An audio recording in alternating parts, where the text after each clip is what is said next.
Magic Treehouse number 17, Tonight on the Titanic.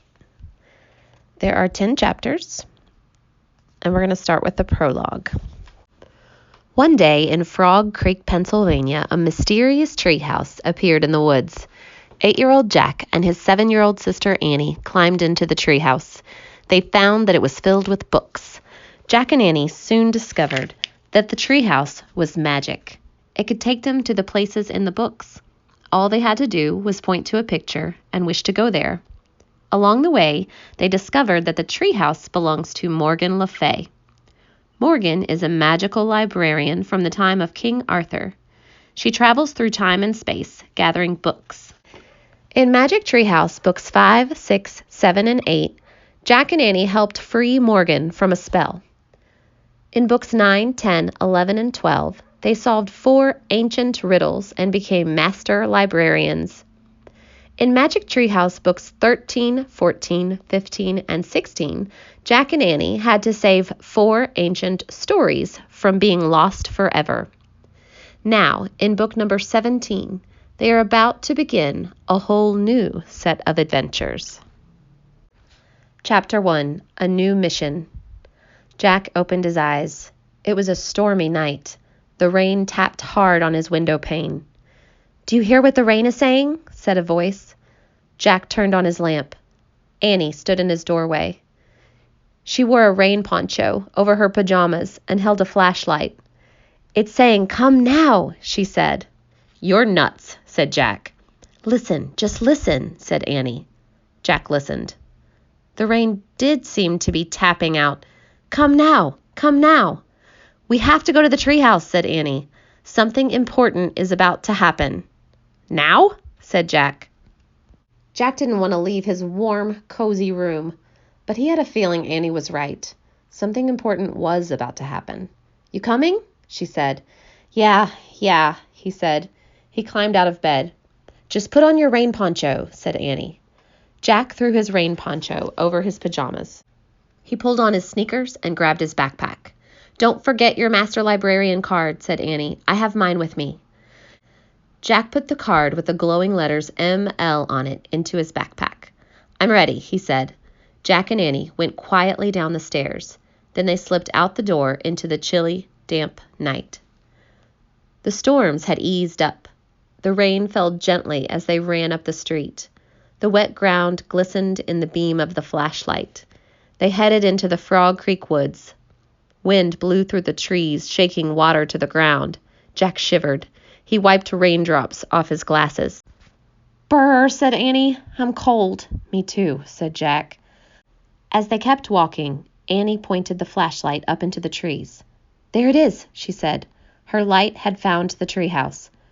"Morgan!" Jack called. There was no answer. "I wonder what's wrong," said Annie. "I was sure she'd be here." "Let's go up and see," said Jack. Annie grabbed the rope ladder and started climbing. Jack followed. Rain dripped from the trees onto his poncho. They climbed into the treehouse. Annie shined her light into each corner. The first 3 corners were empty. Then the flashlight beam hit the 4th. Jack and Annie gasped with surprise. Sitting in the corner was a small dog. He looked like a terrier puppy. He had scruffy, light brown fur. He stared sadly at Jack and Annie. "Oh," whispered Annie. "Where did you come from?" said Jack. Annie patted the dog's head. He wagged his tail. "He's so cute," she said. "He looks like a little teddy bear." "Hi, Teddy." Teddy was actually a good name for him, Jack thought. "Where did you come from, Teddy?" he asked. The little dog whimpered. "Don't be sad," said Annie. "Everything's okay." "How did he get up here?" Jack asked. "I don't know, but I bet Morgan had something to do with it," said Annie. Jack's gaze fell on a piece of paper lying on the floor. "I think you're right," he said. He picked up the paper. On it was fancy writing that said, "This little dog is under a spell and needs your help. To free him, you must be given 4 special things. A gift from a ship lost at sea. A gift from the prairie blue. A gift from the forest far away. And a gift from a kangaroo. Be wise, be brave, be careful." Morgan. P.S. Your master librarian cards won't help on this mission. Just be yourselves and all will be well. What kind of spell do you think Teddy is under? Said Annie. Who knows? Said Jack. Poor thing, said Annie. She patted the dog's head. He licked her hand. It looks like we have to take 4 trips, said Jack. Teddy trotted over to a book and pushed it with his nose. Look, said Annie. I bet that will take us on the first trip. She picked up the book that the little dog had chosen. Good job, Teddy, she said. The title of the book was The Unsinkable Ship. Well, at least that's good, said Jack. The ship won't sink, even if it is lost. Ready, Teddy? Asked Annie. Arf, arf, he answered. Jack pointed at the cover of the book. I wish we could go there, he said. The wind started to blow. The treehouse started to spin. It spun faster and faster. Then everything was still. Absolutely still. Chapter 2. The Unsinkable Ship. Arf, arf! Jack opened his eyes. He shivered. Wherever they were now, it was cold. Very cold. Teddy barked again. Shh, said Jack. His backpack had turned to leather. He also had on a shirt and a tie. Where are we? He wondered aloud. Jack and Annie looked out the window. The moonless sky glittered with stars. There was a soft wind and the sound of water lapping. The treehouse seemed to be resting on a wooden deck between 2 giant columns. Jack looked up and saw smoke coming out of the columns. We must have landed on a ship between the smokestacks, he said. Then Jack looked straight ahead and saw a box high in the air near the front of the ship. That must be the lookout's nest, he said. Jack sat back in the treehouse and opened the book. Annie handed him the flashlight. Let's find out where we are, he said. He turned to a picture of a huge ocean liner. By the light of the flashlight, he read.